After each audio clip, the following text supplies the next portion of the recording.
All right. Emily Yoffe, welcome to the podcast. So nice to be here. Thank you. Look, there's a million things I want to talk to you about, but let's start with how I came across your work, which was, many, many years ago, when you started doing the Dear Prudie column at Slate, giving, funny, wry, soulful advice to people asking sometimes rather bizarre questions. And I'm just struck when I look at the world today, how the sort of general tenor of advice columns has changed. And it feels to me like the change really tells us something about the culture more broadly. So, tell us a little bit about what it was like to write that advice column and what you feel when you look at all of the advice columns that are out there today, not just at Slate, but at New York Magazine and all of these different places.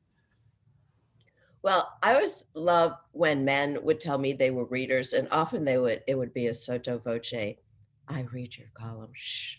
I Because certainly sometimes looked at it, as a graduate student at Harvard, and I was sort of in the computer lab, which is where we all sat and, wrote our things. And I would certainly sort of sometimes surreptitiously look at it and think, I hope my professor doesn't walk in as I'm sort of reading about the salacious latest question. that's kind of how I saw the reader. So it's so nice to hear that.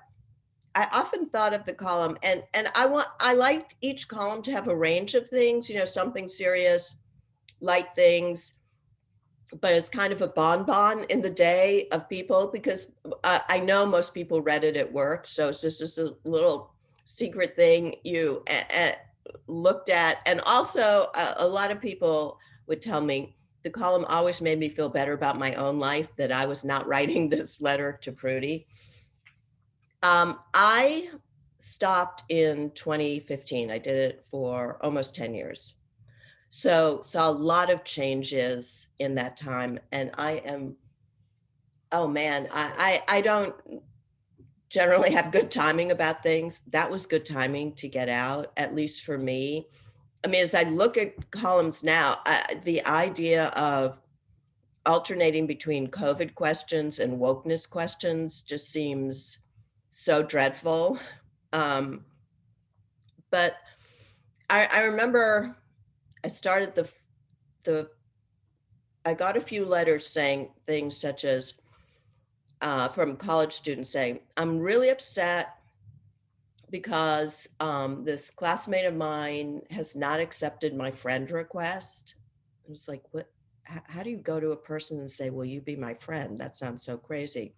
Or I wrote something on someone's wall and they took it down. Did you go in the person's room? I literally had no idea what these people were talking about. And then I discovered this thing called Facebook. So I was there just at the beginning of social media happening. And in fact, out of a few of these questions, I ended up writing a story. Can a woman in her 50s find friends on Facebook? Because Facebook had just opened up beyond college students. My answer at the time was no. Just think of that. I couldn't find anyone to friend me. So um, I just feel lucky I did it over the span of time I did because I didn't have this little voice that I would have now in the back of my head. Am I going to get creamed on social media? Am I going to get activist groups against me? So it was the end of a certain kind of freedom to talk about just a wide range of issues. I mean, this is sort of one of the things that I always wonder about this moment. That, um, you know, I think everybody who is a writer at this point, everybody who's a thinker, has really internalized the sort of Greek chorus of Twitter Right. or whatever you want to call it. Um, and when I talk with my students, some of them say, not all of them, but a good number of them have told me that they don't really feel comfortable saying what they really think or the real opinions, to most people on campus. And I remember, in university, one of the great joys was just talking about the world with people, and that it was an incredible sense of freedom. And my friends were earnest people who were pretty idealistic. I don't think we said any particularly offensive things, but there was a sense of you can really just explore the world and think. And now I think there's this sense among so many people of, what would the least charitable interpretation of what I'm saying be, and what kind of consequences might that have? And that just seems like a really sad way to lead life. It's a sad way to be a writer. I think if there's any point of being a writer, it's to actually figure out what you think about the world and share it with people. And when people are willing to give that up, I don't think the writers, the political activists, are something else. And I have deep political commitments, but my primary identity is as a writer. But I find it even sad in people's lives when people seem to have this sort of paranoia. So is that, I guess you were one of the first people to notice that because of the nature of the job and the way that you were sort of trying to think about social media. Yes, and what you are observing among your students, we know it's absolutely true. Occasionally there'll be polls. I remember the Harvard Crimson polls students at the end of every year, and probably around 2018, I happened to just see this Crimson poll, and one of the questions, I don't know if they've always asked this or this was a new question, do you feel able to say what you're thinking in class?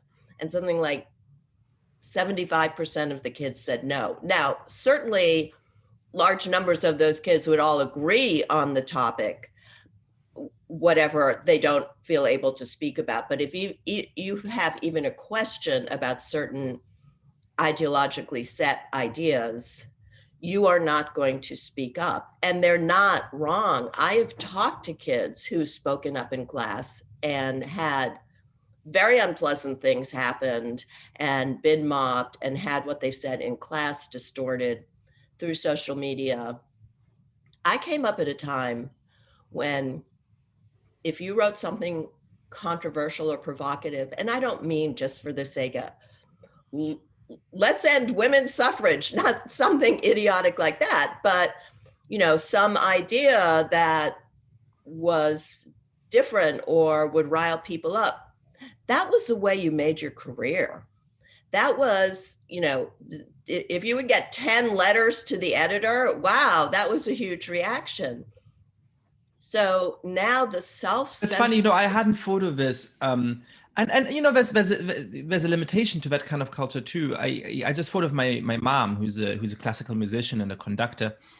Doesn't have any particularly controversial political opinions so far as I know.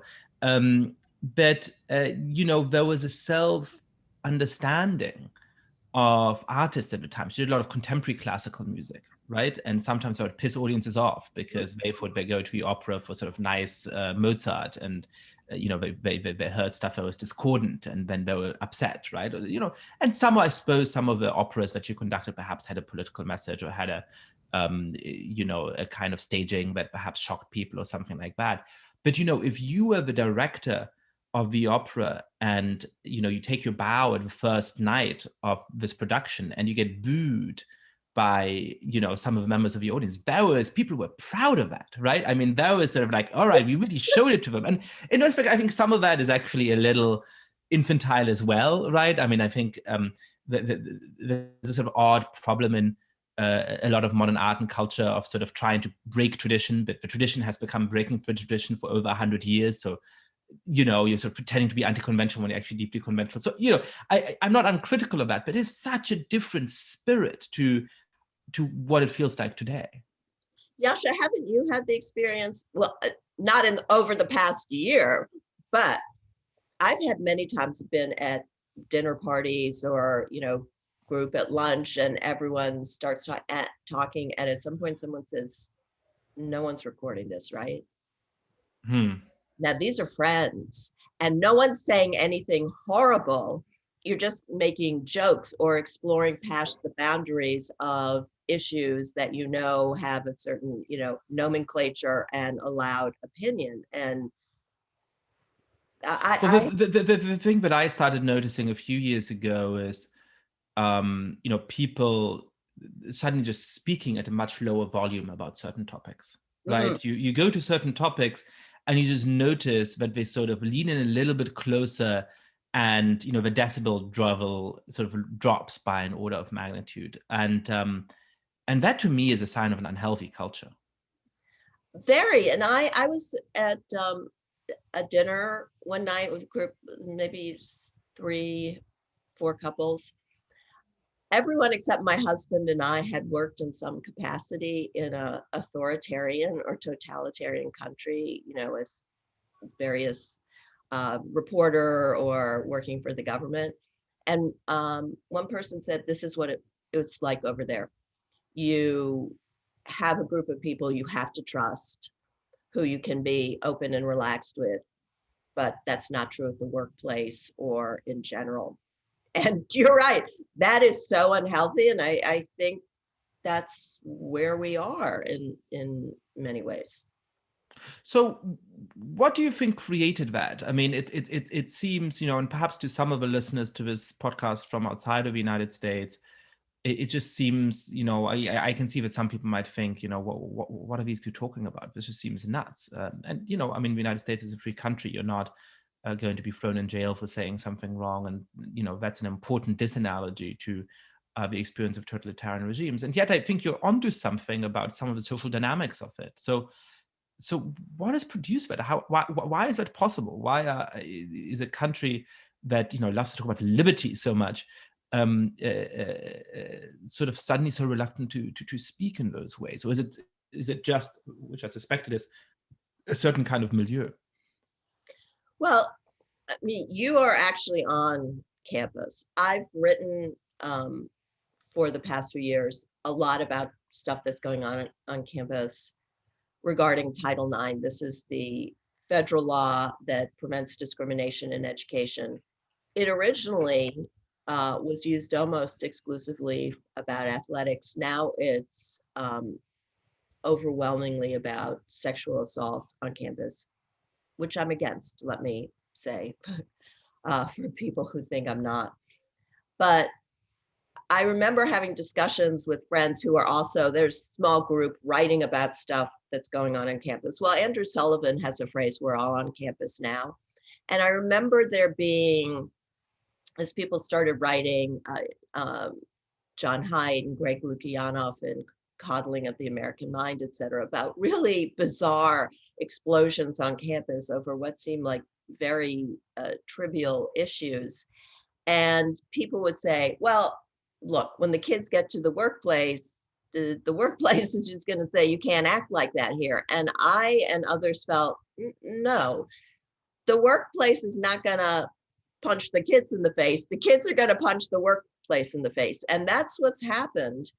And I think along with the rise of social media, that you can, now disputes are not personal necessarily. You can take a dispute about anyone online and it doesn't necessarily blow up, but we've all seen things where it's not famous people, it's completely unknown people caught in a moment and their lives are ruined. Now, I'm not saying there haven't been people who've been caught doing awful things, but you're right, we've internalized this language policing, and now sort of the attitudes of campus are now in HR, and people, we talked about this, I wrote about this at Persuasion, and others have too, the sense that there should be authorities to mediate personal disputes of any kind.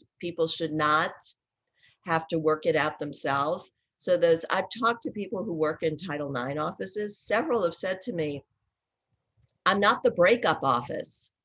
You don't come here because you're having a bad breakup with your boyfriend, but now there's kind of the first person to get to the Title IX office controls what happens over the course of this bad breakup. And I've had people who, you're there, you tell me, who work with kids and who say, in part because of, I guess, phone, social media, just their social skills, ability to kind of hash it out. I grew up in a time where like hashing it out was really interesting. Now it's really dangerous. So I think, you talk about campus culture, and you had a really great piece early at Persuasion, which I think helps to make sense of precisely what we're talking about, which was called a taxonomy of fear. I think it might be worth going through it a little bit, because in a lot of this debate, the response is, things like, well, it's not something like cancel culture, which is obviously a term but is now often abused for political reasons. But it's something like consequence culture, right? Or actually, it's not people limiting somebody else's freedom of speech. It is simply people choosing not to associate with somebody they don't like, right? And so I think there's something about this taxonomy of fear that you wrote, which helps us to explain why some of this is actually unhealthy and is actually dangerous. So, I'm just looking at the headlines from this piece. One is the perils of safety, contamination by association, intent is irrelevant, and then report to the authorities. So perhaps let's go through those and tell us a little bit about each of them. So the perils of safety. I mean, safety sounds like a good thing. Why is the language of safety perilous? Well, let me again credit John Haidt and Greg Lukianoff for really being among the first people to describe the whole nature of this. And they coined the phrase safetyism, I think.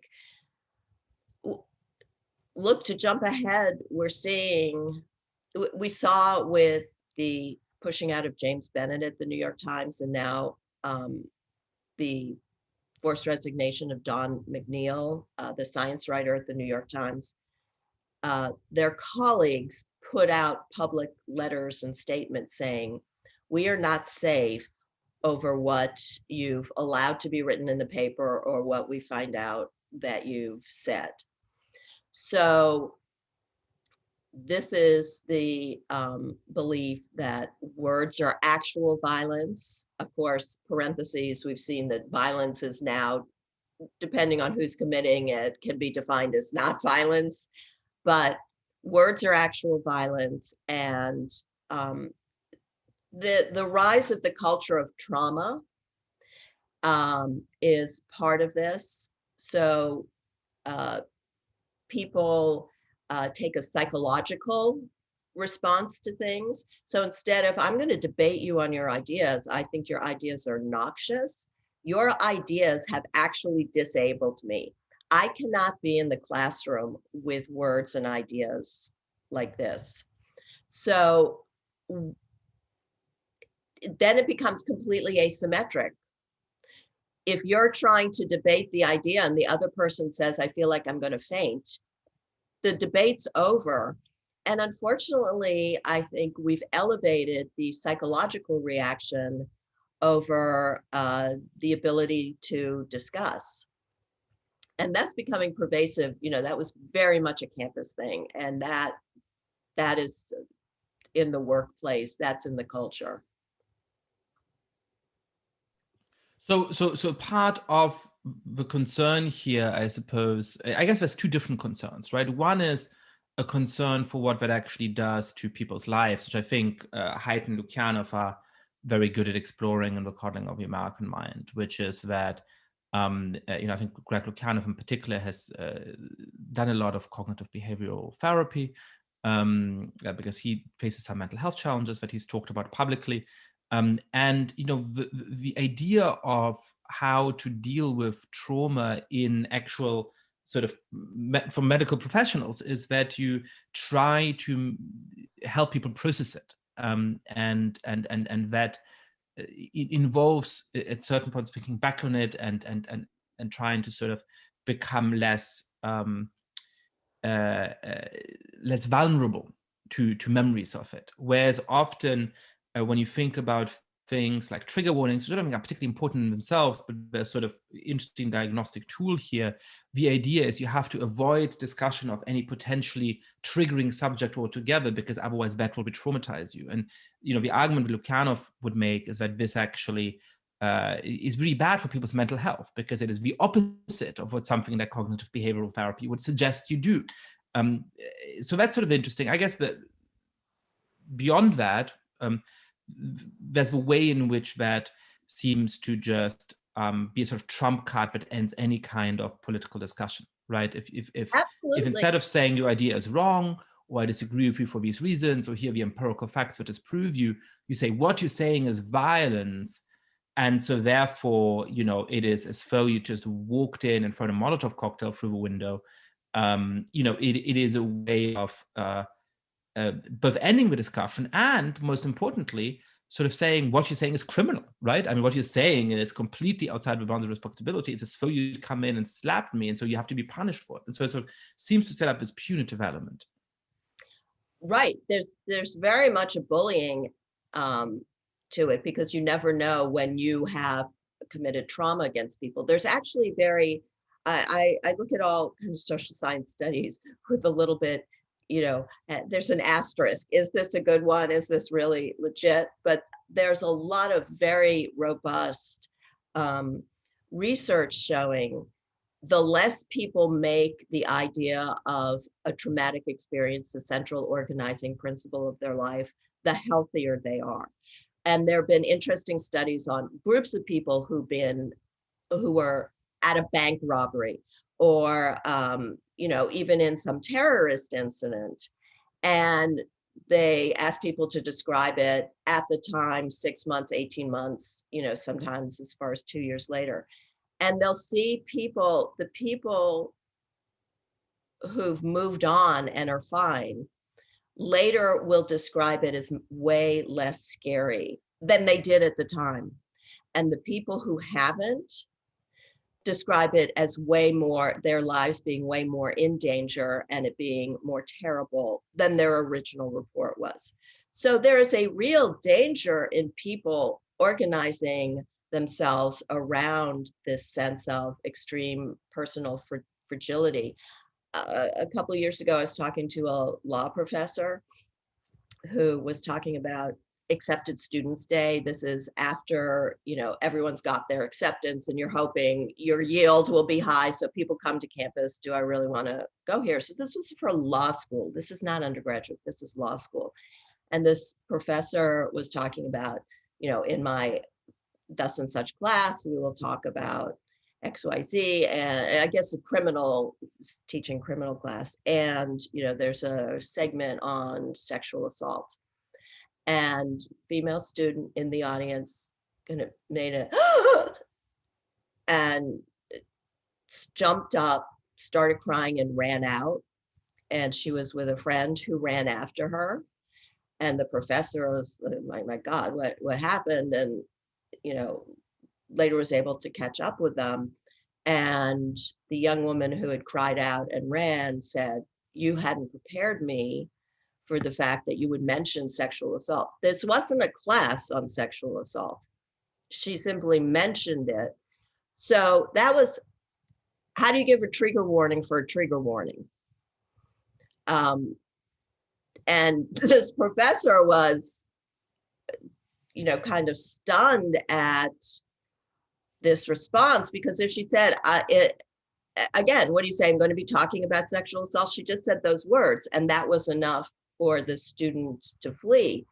And there's interesting cases that you write about in the article of universities actually reducing the extent to which they teach the law around sexual assault and rape and so on, because of some student reactions like that, which certainly I think is a small but very important case of these concerns about safety actually making the world less safe, because surely you would want lawyers trained at the best law schools in the country to have a good grasp and sense of the law around these issues so that they can effectively represent clients and so on. So there's something quite worrying and shocking about that. I guess, I'm always interested in paradoxes where, something you do to remedy a problem then sort of increases it on the other end, and social life is full of those, right? I think there's something attractive to a culture in which we take victimhood seriously, in which we are more attuned to the suffering of people who have had terrible experiences in their lives, or even simply people who just have some kind of subordinate social status, and that gets them in danger of being treated in unfair ways and in all sorts of ways. But there is also something interesting, which is that if you create a lot of incentives for people to really define themselves by the one way in which they're most disadvantaged, or the one experience they've had in their lives that is the worst day of their lives, that is the worst thing that's happened to them, it may in fact be bad for them psychologically, and it may be bad for our ability to thrive together. And so that I think is a very interesting paradox, how you take victims of crime, for example, seriously without encouraging a kind of doubling down on an identity as a victim that actually is disabling. I mean, I often think through this, and it's a very different case. I certainly don't want to make an analogy to being a survivor of sexual assault or anything like that. But, I grew up in Germany at a time when there was a tremendous amount of philo-Semitism and a tremendous amount of sort of atonement for the Nazi past. And as a Jew, I often was put in the position of people treating me like a victim, and treating me with this sort of terrible, kid gloves, and like, oh my God, we're so sorry. And and I always found that to be horribly disempowering. It means you have to play this sort of strange role. You start to see yourself as somehow weak or vulnerable, and it does not feel like you're being treated as an equal. And so I always think of it through that sort of prism. That I did not find that to be psychologically healthy for me. Well, there's in psychology, there's this theory of learned helplessness, and that, yes, your self-perception really does feed into how you behave. And absolutely right, as you say, horrible things happen to people.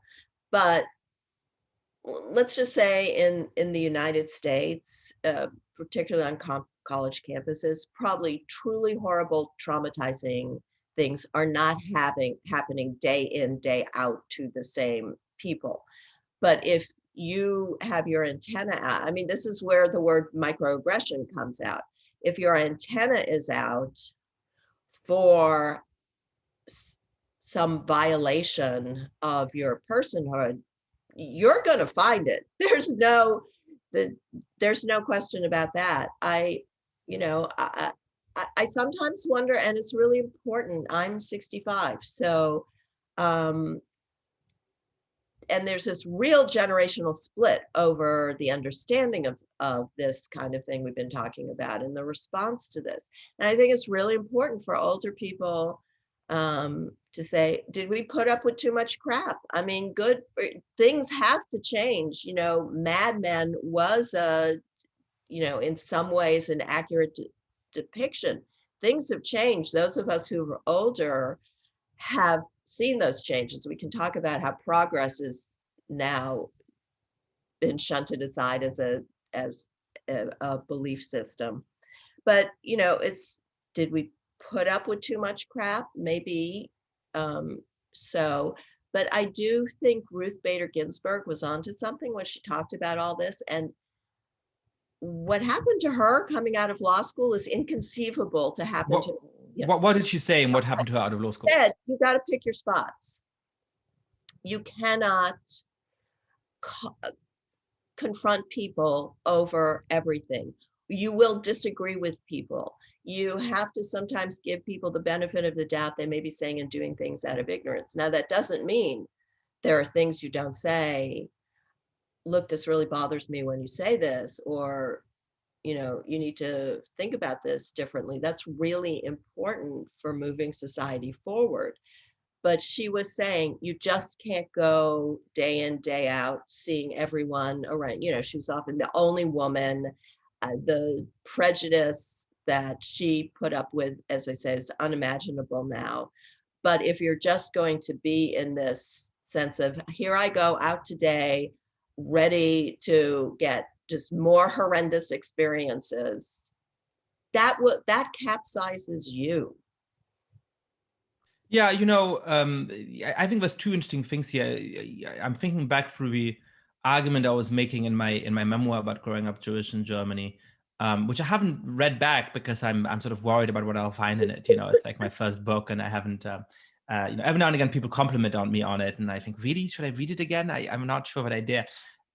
But I think there's two interesting things in there. The first is that I think I was primed, without at that time knowing the term, for microaggressions in all kinds of ways growing up, because sort of everything around being Jewish in Germany was so sensitive and complicated, that you sort of, I was primed to think, oh, is this person somehow expressing some kind of animus or something like that? And I mean, now that I've been out of the culture for a little bit, a lot of the things that would have upset me at the time, I would think, oh, whatever, but I certainly understand why, if you're growing up with everybody acting like that, you yourself start to have these antennae. But I think certainly was my experience. The other argument that I made in the book, which I really, at the time wasn't thinking about the States very much, is that there's a sort of weird displacement that happens, which is that, as certain things become taboo to be said, and sometimes for good reason become taboo to be said, people who want to express those ideas or opinions sort of start to express them in slightly different ways. But then what they now say, which may in itself be perfectly reasonable, starts to be read as a kind of code for the original statement. And so then that becomes taboo. And there's sort of an outer and outer displacement. But one of the impacts of that is that people who listen to things become really paranoid, because they're saying, oh, this person isn't saying anything that's overtly objectionable or bad, but are they hinting at something objectionable or bad? Is there actually some way in which they're actually trying to express that? And that's, I think, the kind of paranoia that I felt growing up in Germany. And then, of course, that makes speakers resentful, because they say, hey, I'm just saying something completely normal. I'm not trying to express anything weird. But if I use some phrase that has some connotation that I'm unaware of, or something like that, then perhaps it'll be read that way. And suddenly I'm really sort of scared about how I express myself. And that just seems like a very unhealthy dynamic. And it's so amplified by social media. So, I mean, I'd like to, how do we get out of this? What parts of, excuse me, I've had to put a cough drop in my mouth. The cough drop is less bad than the coughing. How do we get out of it? Especially vis-a-vis social media, because I once read this fantastic book, When Old Technologies Were New. And it was about the telephone and other things like that. The stuff on the telephone was absolutely fascinating. There was actually telegraph sex. There was an anecdote about telegraph sex. This young woman who was working in her father's office, and he put in a telegraph when telegraphs were just coming in and people would come pay for it. And she was sitting there, and then he found out she was having telegraph sex with all the, men in the community. There was a joke at the time the telephone came in. Man calls, the parent answers, is Marie there? Yes. Marie, hi, is that you? Yes. Will you marry me? Of course I'll marry you. Who's this? So, I mean, the telephone was just breaking up the way people socially interacted with each other. But new rules were set. And it used to be the polite thing to do was go visit someone. You had your calling card. You just come by. How are you going to tell them you're coming? You come by, and there were rules of, either leaving your card or coming in. And the telephone, you do not come by people's house now and knock on the door. That would just be unbelievably rude. But it seems to me that however many years we're into having social media be so central to our lives, we don't really have rules. We haven't developed these rules. No. That seems exactly right. I mean, on social media, it always strikes me that, if you are in a normal social community and you're always starting trouble, right? You're always starting drama, I suppose is the word, right? That starts to reflect badly on you, right? It's like, oh, never mind him or never mind her. She's always saying that somebody offended her. She's always saying that somebody is bad. They just like the drama, right? And that has real social costs. People will stop being your friend if they have a sense that you just thrive on this continual thing. Now, that's a human trait that's always been there. And obviously it's there on social media. I think, one of the odd things about this moment is that we never think about these human traits that have always been there and how they work out in certain rules and certain systems. I think that's part of actually some of your work on the changes of rules on campus and so on, right? But on social media, it's just we haven't yet evolved that response. And I got into some trouble on Twitter recently for saying that we shouldn't cancel the cancelers. We should make sure that they have suffer some reputational cost. And what I meant by that is precisely this, that if you are always looking to defame people, if you're always looking to fire people from their jobs, if you're always looking to misinterpret or interpret things in the worst possible way in order to get them into trouble, that should have some reputational cost for you. We should say, God, never mind this person. They're just one of the people who always trying to start drama. And then, hopefully people start to internalize that you really only attack people in those ways when you thought about it hard. I saw somebody attack Matt Iglesias a couple of days ago on Twitter for being a eugenicist. And this is a professor at a big university in the United States. And when somebody said, well, how on earth is this book you wrote, which is 1 billion Americans, about how America should open its doors to a lot of immigration, how is this eugenicist? You can listen to the back podcast with Matt. And said, oh, well, I haven't read the book, but, right? I mean, it's amazing that we live in a culture where you feel like you can attack somebody for having eugenicist positions in a book, but really does not have eugenicist positions. Say, oh, yeah, I haven't read the book, right? I mean, if we raise somehow the social cost of people defaming others in that kind of way, that might help. But how do these norms come about? I mean, how is it that eventually a sort of etiquette's developed about the telephone? Is that just something that happens naturally? We just have to wait a couple of years? In this book, it seemed to, yes, it's just this technology becomes so embedded in life. I mean, and first there's this, oh God, what's this? I'm never gonna use this. And then in a few years, you cannot function in society without it. I mean, I'm so old. I remember when telephone answering machines first came in, and there would be ads on TV for the answering machine. So if you're not there and the phone rang, you could find out who was calling, and the person could tell you why they were calling. We were like, who would need that? Why would you need to know that? If you're not there, the person will call back. And then you couldn't function in society if you were so cut off. So the force of it just changes the rules. But here we are, the force of social media has already changed the rules, but there don't seem to be, as you say, these guidelines, because social media is as it's a technology. All these are the phones, a technology, and then people use it. But social media is a technology, but it somehow seems to have changed our collective experience. We've talked about, one big issue is I really think we need more understanding of people in groups, mobs, how a group becomes a mob. A lot of psychology, and if you're, not a psychologist, but you take psychology in school, it's individual psychology. So much focus on the individual and becoming an individual. We're very different in groups, and that's what social media is. It's putting us in groups, but infinite numbers of people, and it's not what you're talking. We should have all been concerned when people say the internet is going to make create a global village, which sounded lovely because it sounded like we're all going to be able to have better communication with people who are far away. But I've always hated living in a village precisely because of all of the dynamics of gossip and exclusion and deep intrusion into people's lives. And it turns out we really are living in a global village in that kind of sense, right? And I want to make sure that we go through a couple of the other things, sort of big headlines in that article, because I think they're actually really, really a helpful way of understanding what's going on. And I want to have your thoughts on it. The second that you wrote about was contamination by association. So now it's not just, hey, what you said is violence.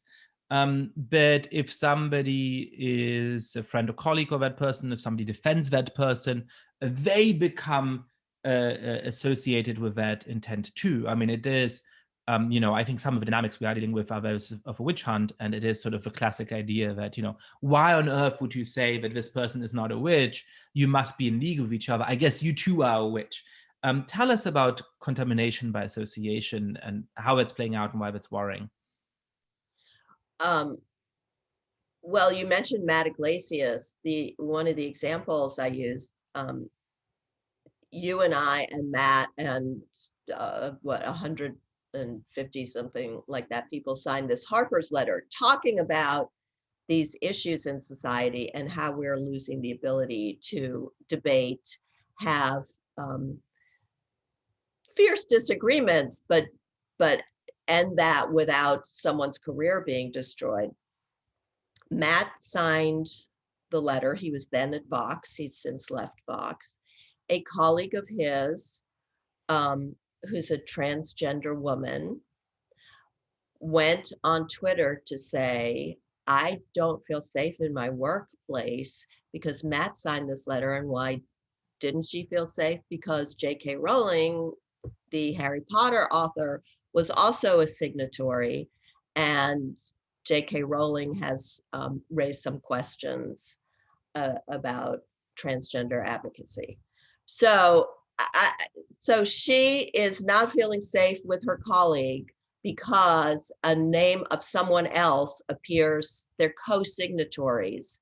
I'm just guessing Matt and J.K. Rowling are not close friends. And beyond that, she said, also, I'm worried that people, when I'm doing my reporting work, people will think I share J.K. Rowling's views because my colleague Matt signed the letter, which was signed by J.K. Rowling. So therefore, I must hold the views that had nothing to do with the letter.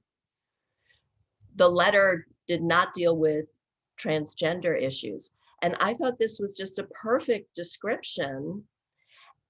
And she put it on social media.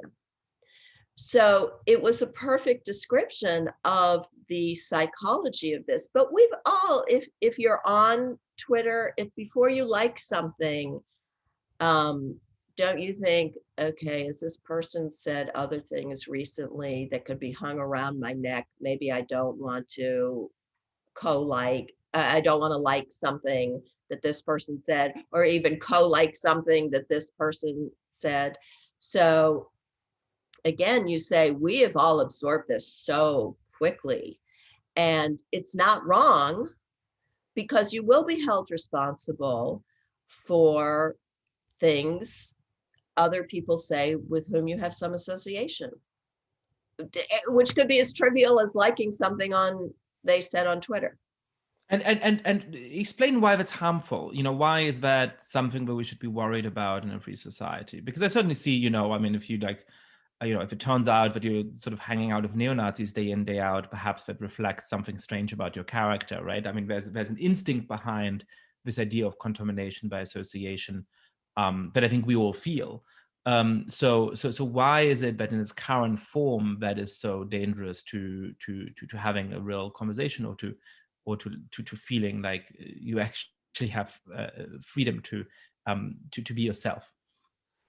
Because you're not a self. You have the ghosts of every idea everyone else has ever uttered. And now, also because of the technology, it's searchable. I mean, it used to be ideas just did in discussion, they disappeared into space. Well, if you're on a social media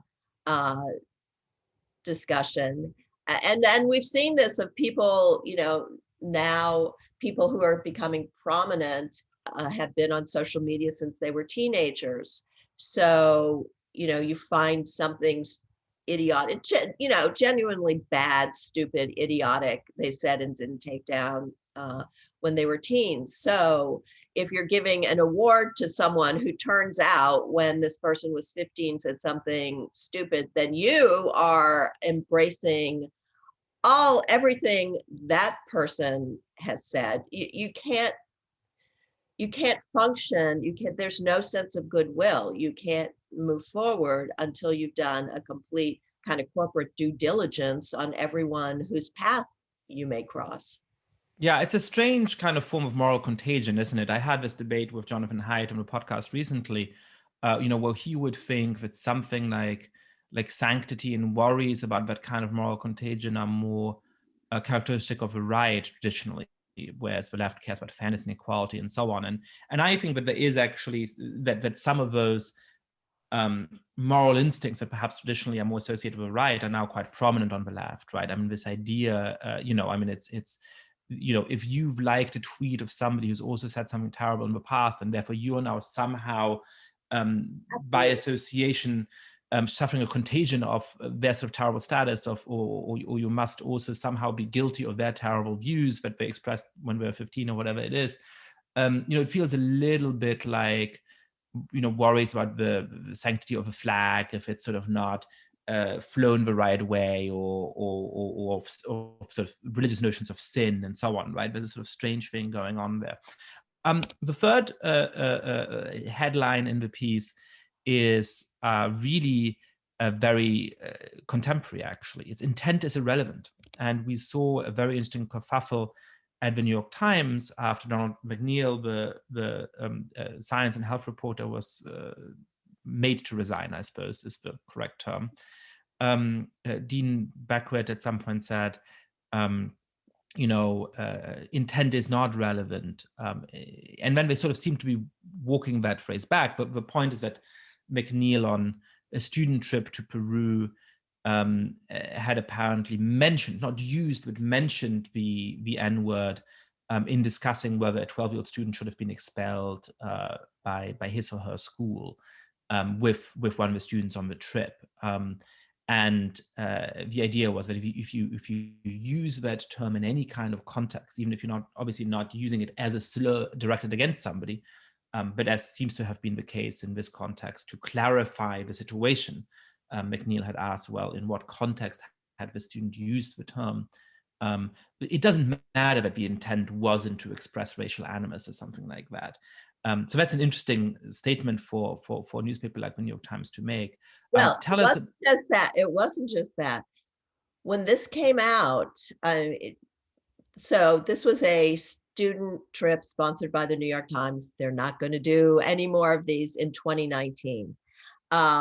The students complained, a bunch of the students complained. McNeil was investigated at the time. There was an HR investigation. And as Dean Beckwith later said, when I first heard this, I thought I was going to fire the guy. And then we looked into it, and he did not have malicious intent. There the matter lay. It was a private personnel matter. So that was 2019, summer of 2019. Now he's forced to resign in February 2021. What happened? Someone leaked, as Ben Smith, the New York Times media reporter, said, someone leaked that internal investigation to the Daily Beast, which wrote a rather incendiary story about it, saying he was a racist and sexist, without examples really beyond the use of the N-word in a matter of asking, as you said, this student, how had it been used? And he used the whole word. So at first, his bosses said, we looked into this and intent doesn't matter. Then there was a letter signed by 150 people at the New York Times saying, as we've learned in our HR training, intent doesn't, the first thing was intent does matter. McNeil had no bad intent. The letter by 150 go out and they say, as we've learned in our HR training, not as journalists, in our HR training, intent doesn't matter. Then Beckwith said, as then McNeil's resigning, and Beckwith and the managing editor, I say, they say, obviously we've learned the lesson of this. Intent doesn't matter when you say this word. Then they had to backtrack on that, because obviously intent matters. If intent doesn't matter, society collapses. I mean, first of all, it's essential in the criminal justice system. but it's also just essential in human relationships, because as this letter that by the angry employees laid out, we are being told, we are being trained as human beings. It's the HR, it's not your professional training, it's your getting along with other people training, that your subjective response to things is what decides what happens. And again, how do you even move forward when it doesn't matter what people were trying to say and do? And one further thing, I was listening to a talk by some law professors, Nadine Strossen and Randall Kennedy at Heterodox Academy. And they were saying in law school, it is becoming increasingly difficult to teach, like the Dred Scott decision, which is ranked as one of the worst Supreme Court rulings in history, which essentially reified slavery and said a freed Black person anywhere in the United States can be considered a slave. I'm sure I'm screwing it up somehow, but that was the essence. It was just a horribly racist ruling, which has since been overturned, certainly. But they were saying it's being dropped and being taught because the language of it is so racist and upsetting that law students don't want to hear it. Another thing that's going on at law school is law students don't want to, in moot court, so this is a pretend trial, don't want to take the side of a case that if they find the views obnoxious. So this idea that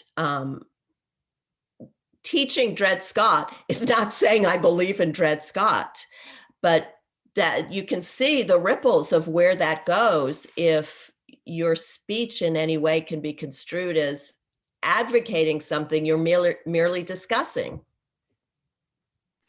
Yeah, I mean, I think you also see that in a really interesting way in a lot of fiction. So, there's been various controversies where authors have had their book contracts canceled or been reviled, certainly on social media, been dropped by their agents, because in their work, they depict people with bigoted or sometimes racist points of view. And, every time that I've looked into these, it was very, very evident. This wasn't a sort of backdoor attempt to try and sympathize with those ideas. It was very evident that those characters that were meant to be read, often in the context of YA literature, as very unambiguously bad people, very unambiguously bad characters. And so it's just this weird thing where on the one hand, we're saying that we have to do the work as a society on these issues and talk about them and grapple with them. But then on the other hand, you can't depict them, which seems very strange. And certainly, there's a lot of emphasis on being upfront about the dark parts of American history. And the Dred Scott case certainly is one of the darkest moments, or the darkest moment in American judicial history. But then, you can't actually talk about it because it obviously involves the expression within the ruling of racist ideas. It's a very strange way in which the imperators of this moment cut against each other in sort of unhelpful ways. The other thing, just to get back to McNeil for one brief moment, what I thought interesting about it is the, some of the things that were taken as obviously wrong or disqualifying in this context. So apparently McNeil defended the idea of cultural mixity, saying that cultural appropriation was not always bad. And he had doubts about the scientific wisdom of a shaman that they visited on this trip. And again, because the students on this trip, which by the way, so far as we can tell, there was no Black people on the trip, or at least who made a complaint. The main person who seems to have complained and who's been cited in the media is a white girl who went to Andover College, Andover School, one of the most expensive private schools, most prestigious private schools in the country. The trip cost something like $5,800, $5,900 to go on, plus airfare.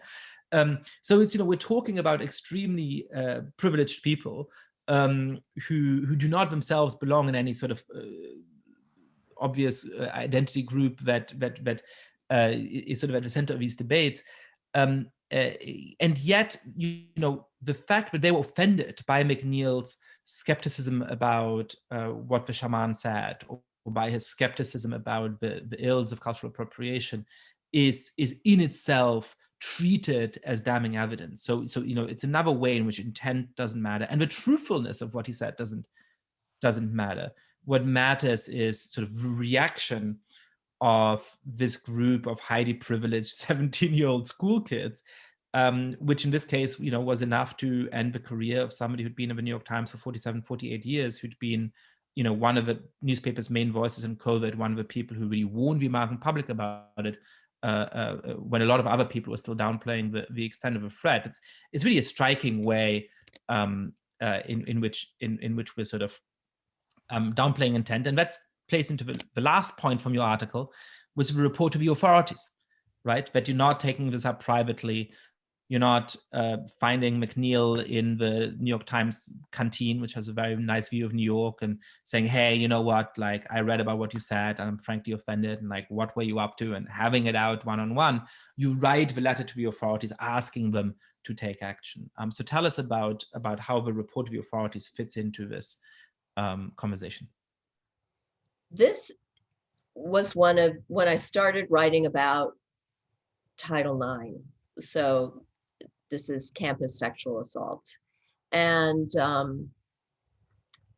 I started writing about all this starting around 2013, and wrote some big stories for Slate and then The Atlantic about what was going on. And my concern was, of course, I'm against sexual assault in any form, but what was happening was a very well-intended effort to eliminate all campus sexual assault. And what happened was the definition of sexual assault expanded to include virtually anything that could be construed as a sexual encounter, language, etc. Intent doesn't matter was key to this. And so a lot of young men were being punished, expelled, in cases that just seemed grossly unfair. So I started looking into this.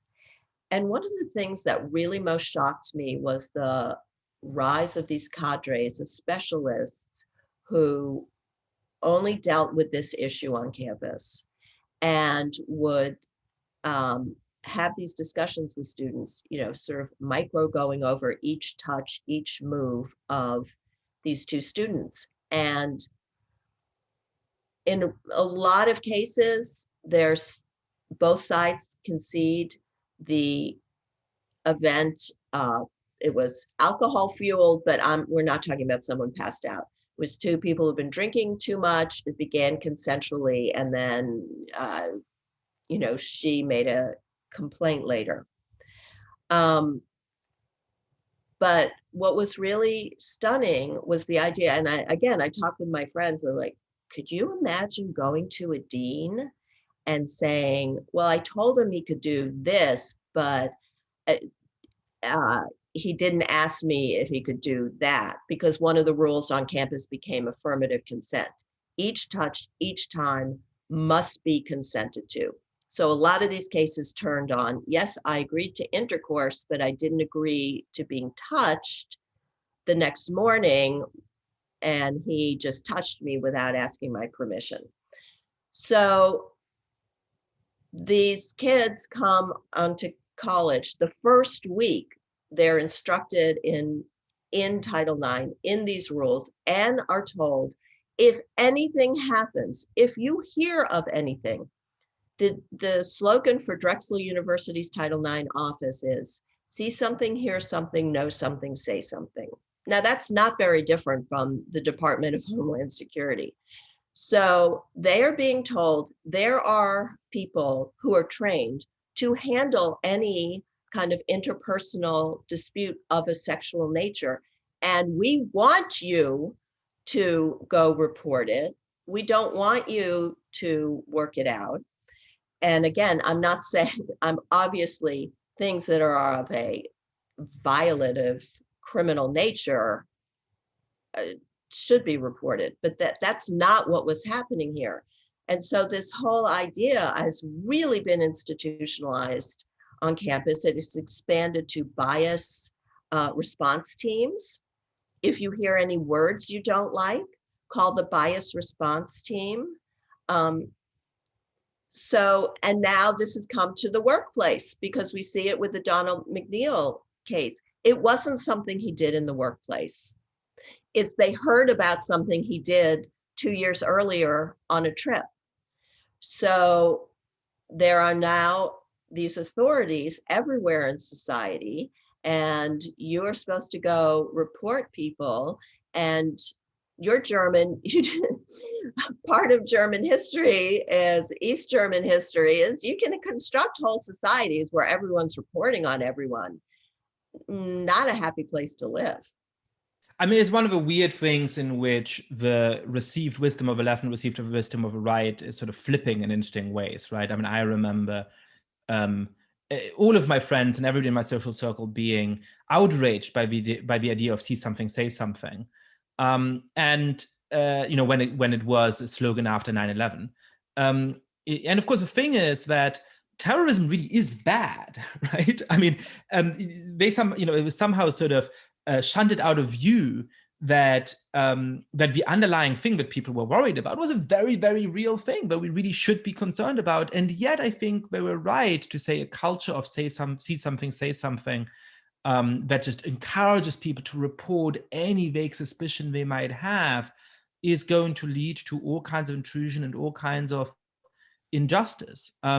It's interesting that, obviously, when we talk about some of these issues, there's bad things too.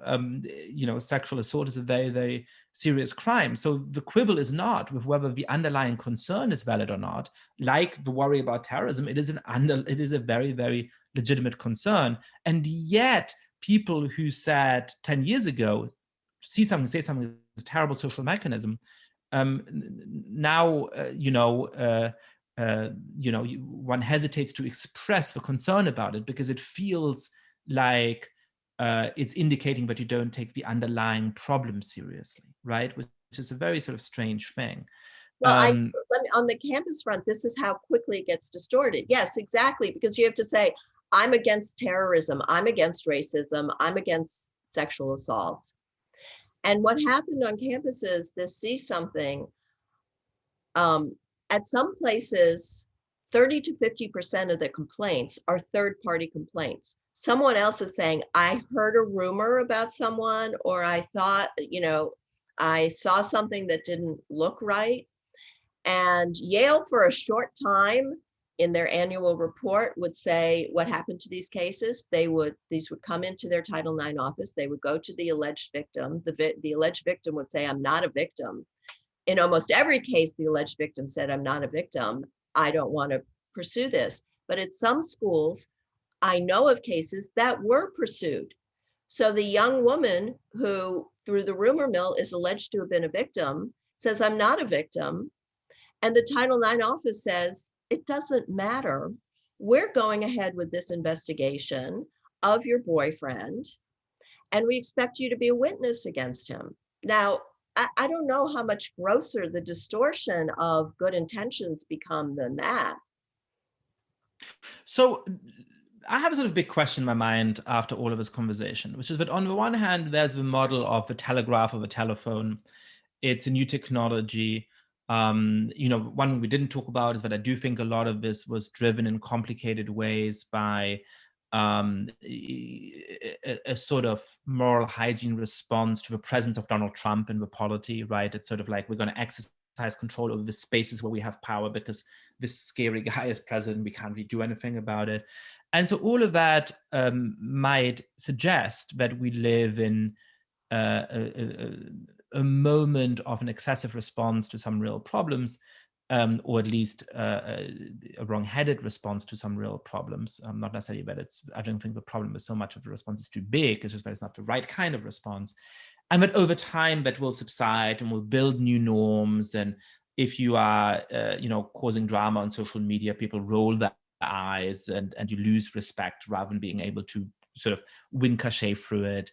and some of the sort of obvious violations of due process that you've talked about become worked out on campus and so on. That's sort of optimistic case.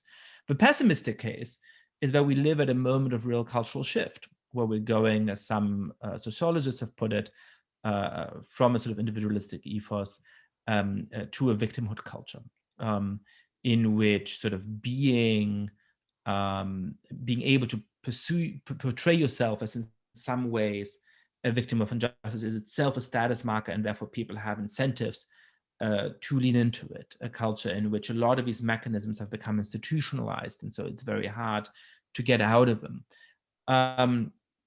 Which do you think is more likely? Do you have any kind of sense of probabilities of, whether these are serious problems we should talk about and fight against, but that will work themselves out, or whether this is a sort of permanent shift and we're just seeing the beginnings of it?